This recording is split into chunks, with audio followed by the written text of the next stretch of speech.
test pilot, Tony Jackman, earlier. He's still here today signing books at the bookstall.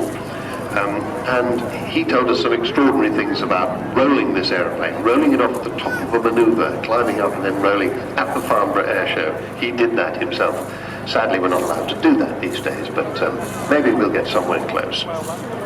So the RAF got its first Vulcan in July 1956, with the Valiant and the Victor designed to carry the British nuclear deterrent during the Cold War.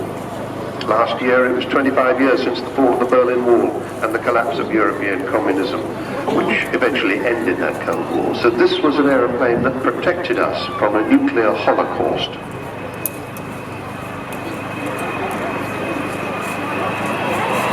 Bombay doors opening. You can see that enormous Bombay.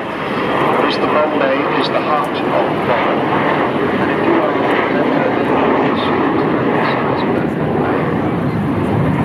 that was the Bombay that carried 21 1,000-pound bombs all the way from Ascension Island to the Falkland Islands in 1982, right at the end of Vulcan's operational career.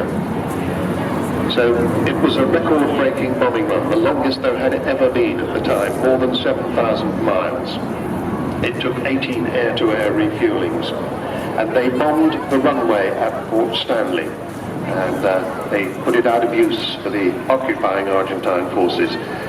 Not for very long though, but when it's fascinating to realise that the shape that was to become Vulcan was drawn on a scruffy piece of paper in 1946 by the same man who designed the fantastic Lancaster bomber, Roy Chadwick. And there is only 11 years between these two aeroplanes, the Lancaster and the Vulcan, but yet they look as if they might have come from different centuries. Here she is then, with the landing gear down.